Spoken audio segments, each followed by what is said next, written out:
Hey, welcome to episode 3 for talent management. Today we're going to go a bit deeper into brands. So most people think brand deals appear because creators are popular. That's not necessarily how it works. Brand deals appear because someone somewhere has certainty that a campaign will work without becoming a problem. That certainty doesn't come from follower count, it comes from structure. So in this episode, we're going to talk about how brand deals actually get found. Not the fantasy version or the X version, but the real mechanics behind deal flow. Because if you get this wrong, you'll either spend your life chasing brand deals or wondering why nothing comes inbound. Let's start by the biggest lie in the industry. The lie is if you grow big enough, brands will just come to you. Inbound does exist, but it's a lagging indicator, not a strategy. Inbound comes after, with clear positioning, clean execution, and repeatable outcomes. If you wait for inbound early on, you're not being patient, you're being passive. So how do deals actually start? There are only 3 real sources of brand deals: outbound, inbound, and repeat business. That's it. Everything else is just a variation of those 3. Let's talk about outbound, because this is where most managers start and where most of them fail. Outbound is not DMing random brands and hoping something sticks. Real outbound starts with one simple question: who already needs this creator? Not who might like them, who already has a reason to care. And outbound looks like this: generic email, generic pitch, generic attachment, no context. And that's why it gets ignored. Good outbound is targeted. It sounds like, I saw you ran X campaign last year, or this creator fits Y audience that you already pay for, or here's how we'd run it without friction. See, that's not hustle, that's relevance. Here's a practical mistake I see all the time. Managers pitch the creator first and the brand second. They lead with followers, views, aesthetics. Brands don't buy creators, they buy outcomes first.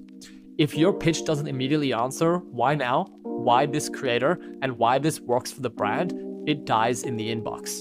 Now let's talk about inbound, because people romanticize this a lot. Inbound is great, but it's earned. Inbound happens when brands remember clean experiences, other managers refer to you, and your name circulates internally. It doesn't happen because you posted, email, and buy. Here's a real pattern. Brands don't remember great creators, they remember easy campaigns, and inbounds follow that. The most underrated source of deals is the third one: repeat business. This is where real money is made in the long term. If a brand comes back to you without renegotiating from scratch, you've done something right. Repeat deals happen when the first campaign ran smoothly, deliverables were clear, feedback didn't get emotional, and reporting made sense. One repeat brand is worth 10 cold pitches. So let's zoom in on what brands are actually doing internally, because this matters.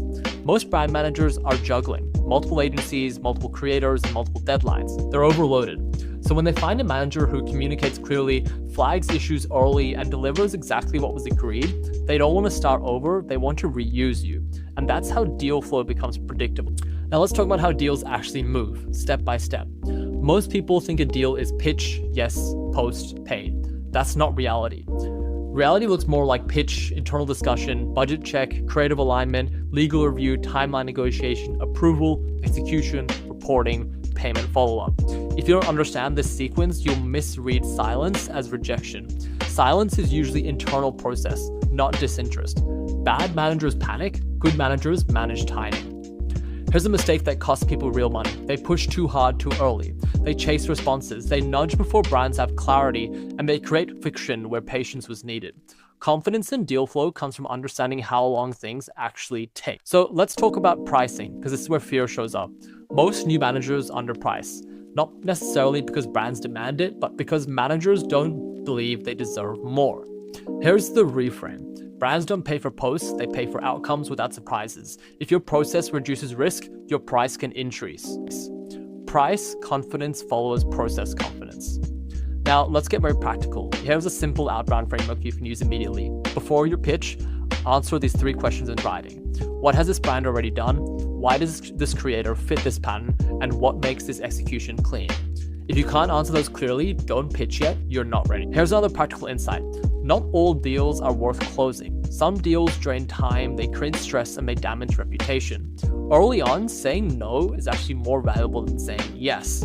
Bad deals block good ones. This connects directly to episode 2. If you choose the wrong creators, outbound feels painful. If you choose the right ones, outbound feels logical. Deal flow doesn't start with brands, it starts with inputs. Let's talk about scale. At a certain point, deal flow stops being about finding brands and starts being about handling volume. That's when inboxes break, context disappears, and managers start dropping balls. If deal flow feels chaotic, it's not because you have too many deals, it's because you don't have a system.